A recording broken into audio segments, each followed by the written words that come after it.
invasão de domicílio pela polícia sem mandado judicial. Até que ponto a casa de uma pessoa é inviolável?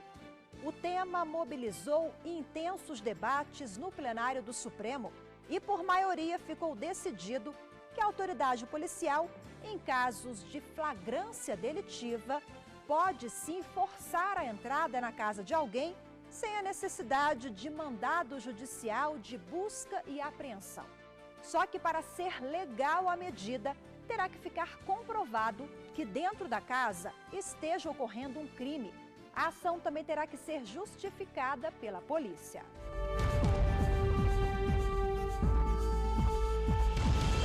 Os detalhes da decisão, o que muda a partir de agora, com o julgamento concluído recentemente pelo plenário do Supremo, e as orientações para a autoridade policial. São assuntos que você confere a partir de agora no programa Grandes Julgamentos do STF.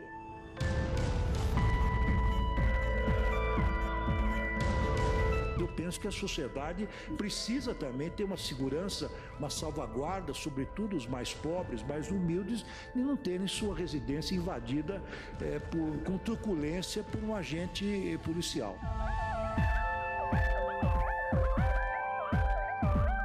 A própria lei tipifica o crime de invasão domiciliar, mesmo por parte de agentes públicos, como um delito. E isso configura também abuso de autoridade.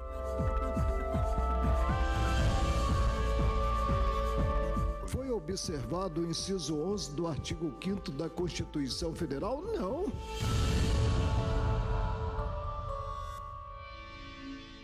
O artigo 5º da Constituição Federal garante ao cidadão que a sua casa é inviolável. Dessa forma, ninguém pode entrar sem o consentimento do morador, exceto nos casos de flagrante de crime, desastre, prestação de socorro e determinação judicial. É o que explica o juiz aposentado e advogado de direito penal, Pedro Paulo Castelo Branco Coelho. Flagrante delito é quando a pessoa está praticando um crime. Vamos supor que o sujeito esteja espancando a esposa ou vice-versa, né? Ou então haja uma criança abandonada dentro de um lar fechado, sozinha, chorando. Então há necessidade, se não houver o flagrante delito, há pelo menos o socorro a ser prestado pela pessoa que intervém, que invade aquele domicílio sem nenhum documento judicial. O limite para a invasão policial em domicílio, sem mandado de busca e apreensão, foi discutido no plenário do Supremo a partir de um recurso extraordinário apresentado pela defesa de um empresário de Rondônia que já tinha sido condenado por tráfico de drogas. De acordo com ele, a condenação foi baseada apenas a partir de um mal-entendido, envolvendo um caminhoneiro condenado pelo mesmo crime. A ação da polícia começou com a prisão do caminhoneiro acusado de tráfico de drogas. O motorista disse aos policiais que estava entregando o entorpecente a pedido do dono da empresa, o empresário que entrou com o recurso no Supremo. Ao invadir a casa do homem, a polícia de fato encontrou 8,5 kg de cocaína guardados dentro do carro dele. O acusado então foi preso e condenado com base nessa prova. A defesa recorreu no Supremo contra a decisão do Tribunal de Justiça de Rondônia. O aspecto do crime de droga, do artigo 33, aliás, o artigo 33, ele tipifica quase 18 figuras de crimes: importar, exportar, guardar, trazer consigo, usar, vender. Então, esses tipos penais inseridos no artigo 33, eles são considerados crimes permanentes. Então, mesmo que a pessoa não esteja na posse da droga, mas tenha guardado em casa, ele continua com o flagrante delito. Por isso que, às vezes, a polícia invade sem a ordem judicial e não caracteriza a invasão de domicílio, porque ela desbarata um ilícito que o sujeito estava trazendo droga guardada. Então, o crime é permanente. Apesar da polícia ter encontrado cocaína na casa do acusado, a defesa alegou no recurso apresentado no Supremo que a invasão policial violou 3 incisos do artigo 5º da Constituição, o que não admite provas obtidas por meio ilícito, o que considera inviolável a casa do indivíduo, salvo em situações específicas, e o inciso que garante o direito ao contraditório e à ampla defesa. Guardar droga é crime permanente. Se é crime permanente e a pessoa está guardando, e se a polícia invade a casa e apreende essa droga, o cidadão está em flagrante delito. Esse é o primeiro tópico. O segundo tópico que se busca, normalmente nessa invasão, quando não há uma ordem judicial, a polícia se resguarda com pessoas da vizinhança como prova inclusive para que se evite o abuso policial ou o abuso na invasão. A prova obtida por meio ilícito é aquela prova que não tem autorização judicial e não está dentro dessas formalidades que a lei diz em quais situações, quais ressalvas se pode obter essa prova. Por exemplo, uma escuta telefônica sem autorização judicial, ela não tem o respaldo legal judicial. Então, isso leva a se determinar que aquela prova foi obtida sem autorização judicial, logo ela é obtida por meio indevido. O advogado do réu, que entrou com recurso para rever a condenação de tráfico de drogas do cliente, ele não fez sustentação oral no plenário do Supremo. A Defensoria Pública do Estado do Rio de Janeiro foi quem participou do julgamento na condição de amicus curiae. O amigo da corte é uma intervenção por parte de entidades que tenham representatividade adequada para se manifestar nos autos sobre a questão pertinente à controvérsia constitucional discutida. Eles não são partes dos processos e atuam apenas como interessados na causa. A Defensoria Pública do Rio de Janeiro se habilitou como amicus curiae, com o objetivo de contribuir, senhores ministros, na discussão da presente repercussão, já que reflete uma questão delicada em toda a sociedade brasileira. A relevância do julgado, senhores e senhoras, deve ser vista pelos casos cotidianos de abusos policiais e o livre acesso de casas, sobretudo, e poderia aqui colocar a expressão exclusivamente, de pessoas carentes, sempre fundamentado em eventual flagrante e, no caso em questão, nos flagrantes permanentes, principalmente na hipótese de tráfico de drogas. Essa prática vem sido cada vez mais rotineira no estado do Rio de Janeiro. De um lado, nós temos o acesso indiscriminado do domicílio alheio nas comunidades carentes, praticamente a banalização da intimidade. Por outro, nós temos atividades policiais condizentes com as normas constitucionais, condizentes com as normas processuais penais. Óbvio, não estamos aqui defendendo também de forma indiscriminada o afastamento de qualquer flagrante permanente. Devemos pensar que nós temos espécies de flagrante permanente que se tornam coerentes com o próprio dispositivo. Por exemplo, uma extorsão mediante sequestro, onde há necessidade lá de prestação de socorro e de própria prevenção da prática do crime. Mas nem todos os flagrantes permanentes podem estar condicionados a essa análise, a essa interpretação. A Defensoria Pública do Estado do Rio de Janeiro defendeu um controle rigoroso para evitar abusos da polícia e garantir o direito à personalidade, à intimidade e à dignidade humana. O relator ministro Gilmar Mendes também reconheceu que eventuais excessos podem ocorrer por parte da polícia, mas defendeu a invasão policial sem a necessidade de mandado judicial em casos de flagrante delito. A busca e apreensão domiciliar é uma medida claro, invasiva, mas de grande valia para a repressão à prática de crimes e para a investigação criminal. Abusos podem ocorrer tanto na tomada de decisão de entrada forçada, quanto na execução da medida.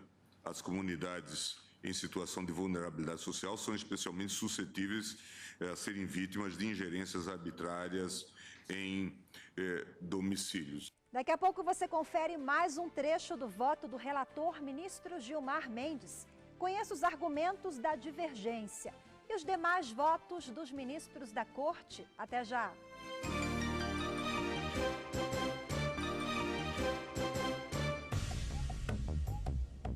A Constituição Federal diz que a casa de uma pessoa é inviolável.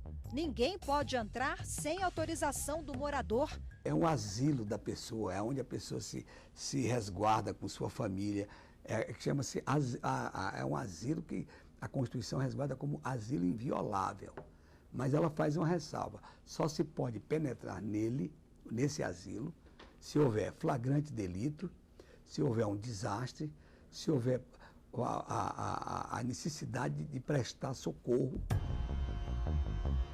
A regra é prevista na lei maior do país. Mas, na prática, as invasões em operações policiais, por exemplo, se tornaram comuns, principalmente em comunidades carentes de grandes capitais.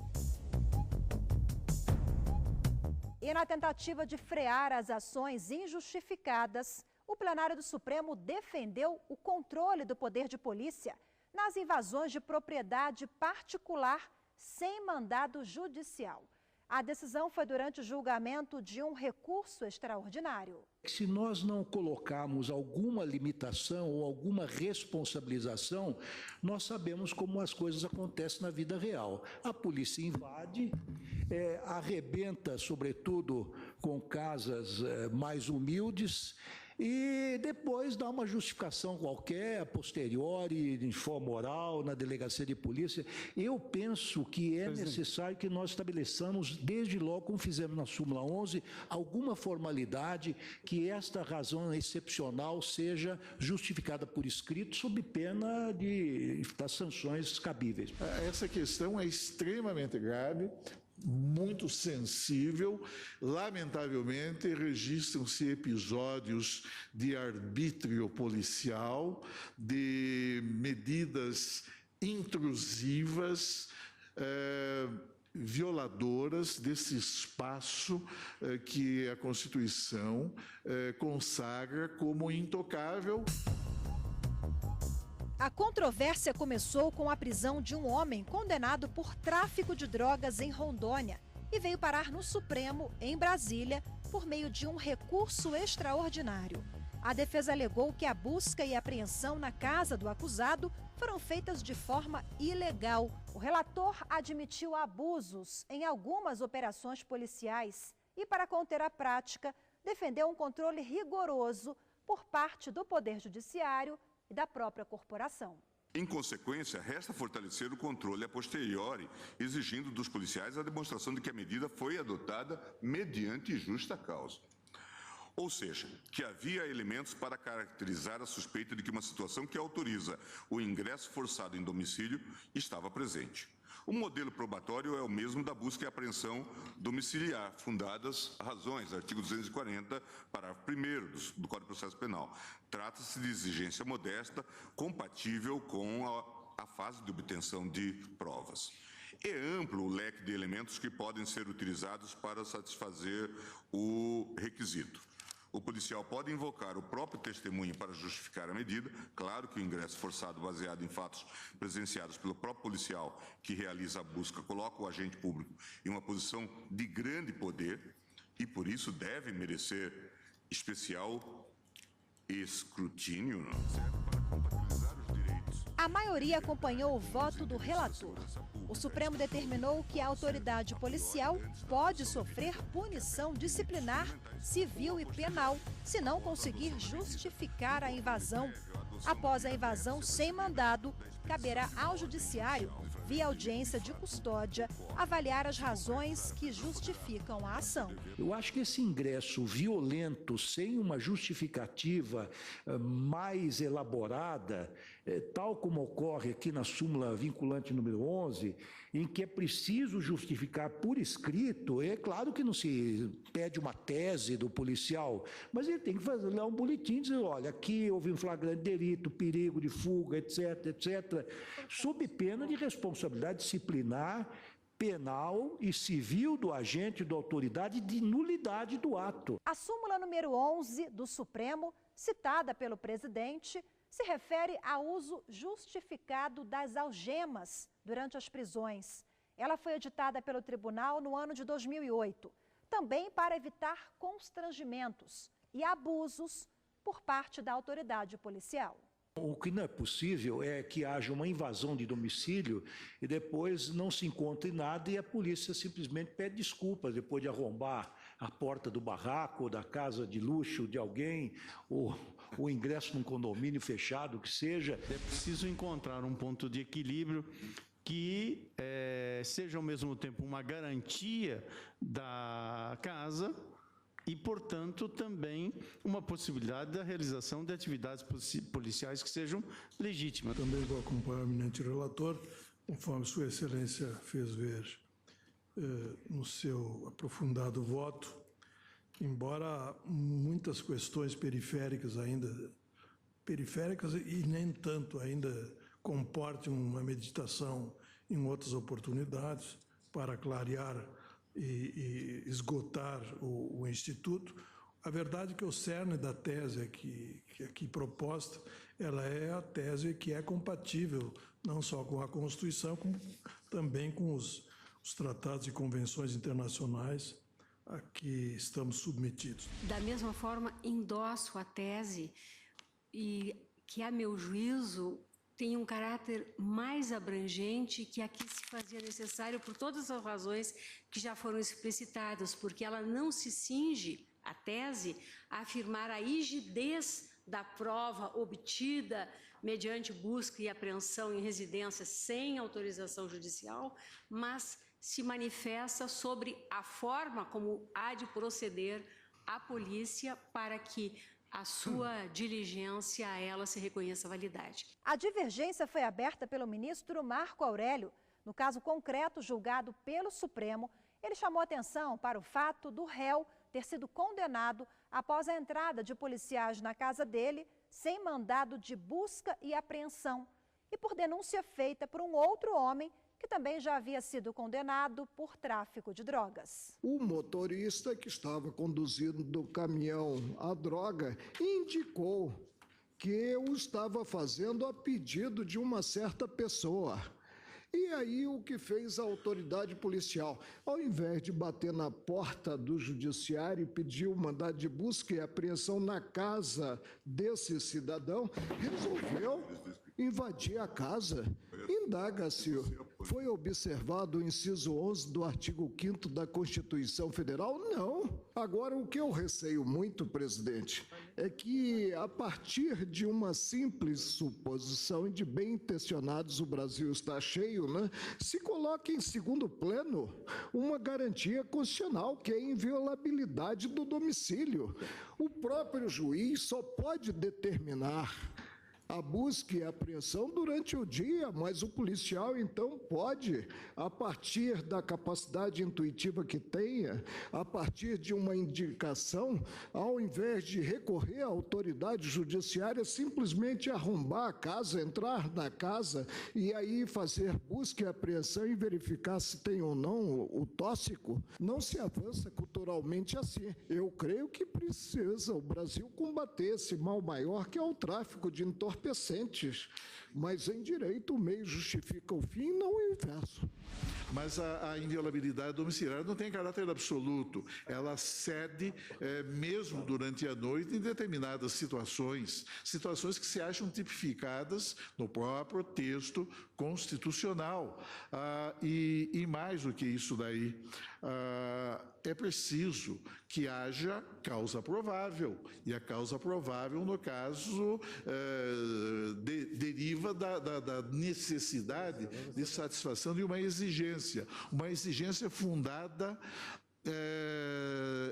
em elementos concretos e reais que afastem qualquer juízo discricionário por parte dos agentes estatais. Eu entendo que o artigo 5º, inciso 11 da nossa Constituição prevê, sim, a possibilidade de se penetrar sem consentimento do morador em sua residência, quando existir a hipótese de flagrante delito, e como já foi dito aqui, o nosso artigo 33 da Lei 11.343 de 2006 estabelece que ter em depósito drogas constitui um crime permanente, portanto, dá ensejo exatamente a esta condição de flagrância.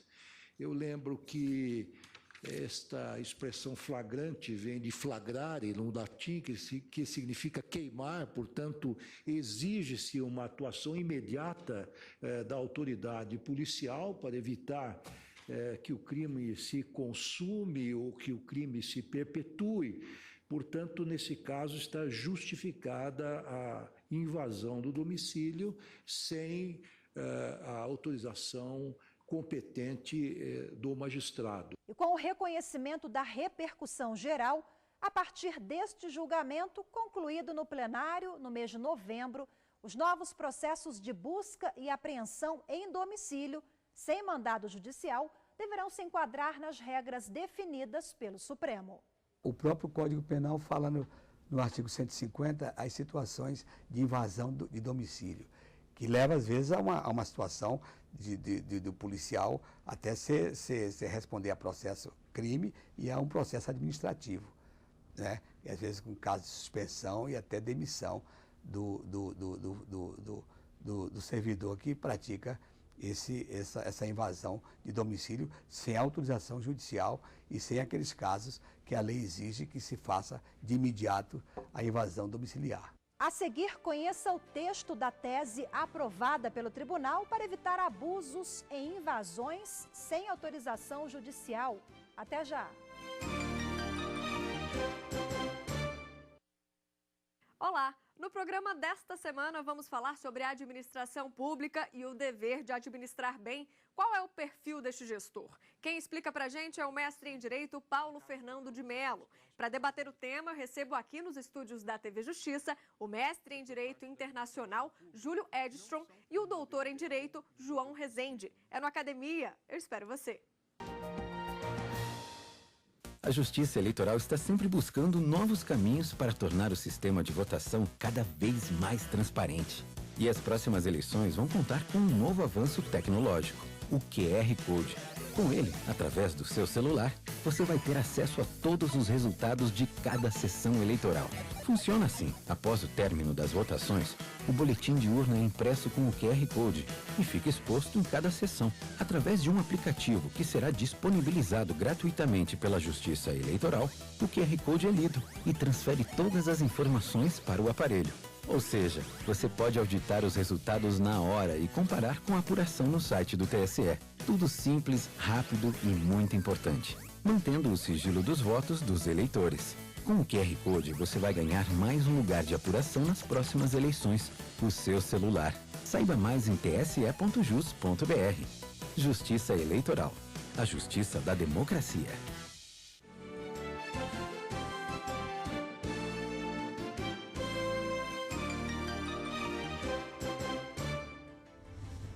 Estamos de volta com o programa que apresenta hoje um julgamento que discutiu a legalidade das invasões da polícia em domicílio sem autorização da Justiça. A partir do caso concreto de um empresário de Rondônia, o tema ganhou a repercussão geral, um instrumento que permite que a orientação deste julgamento seja aplicada a outros processos que tramitam em todo o país com casos semelhantes. Vai reforçar o que diz a legislação infraconstitucional. É preciso que haja respaldo legal quando não há a exigência do flagrante delito. Com o processo em sede de repercussão geral, a tese firmada pelo Supremo para ser aplicada em outros casos foi a seguinte: a entrada forçada em domicílio, sem mandado judicial, só é lícita mesmo em período noturno, quando amparada em fundadas razões, devidamente justificadas a posteriori, que indiquem que dentro da casa ocorre situação de flagrante delito, sob pena de responsabilidade disciplinar, civil e penal do agente ou da autoridade e de nulidade dos atos praticados. A tese é um avanço para a concretização da garantia. Com ela, está-se-á valorizando a proteção à residência, na medida em que será exigida justa causa, controlável a posteriori para a busca. No que se refere à segurança jurídica para os agentes da segurança pública, ao demonstrarem a justa causa para a medida, os policiais deixam de assumir o risco de cometer o crime de invasão de domicílio, mesmo que a diligência venha a fracassar. Por óbvio, eventualmente o juiz considerará que a medida não estava justificada em elementos suficientes. Isso, no entanto, não gerará a responsabilização do policial, salvo em caso de abuso inexcusável. O advogado Pedro Paulo Castelo Branco Coelho, que é especialista em direito penal, explica em que hipóteses deve ser expedido um mandado judicial, quais os requisitos para o seu cumprimento. O juiz pode expedir um mandado judicial ou de ofício dele próprio, ele descobre, ele examina as provas que tem, ou então ele pode pode haver um pedido, uma provocação, um pedido do Ministério Público ou pode da própria polícia que está investigando o delito. Se não houver essas situações de flagrante delito, esse horário deverá ser cumprido durante o dia. E assim nós terminamos mais esta edição. Lembrando que se você quer rever este ou outros programas, é só clicar no site tvjustiça.jus.br e procurar o link do programa Grandes Julgamentos do STF. Obrigada pela companhia e até a próxima semana.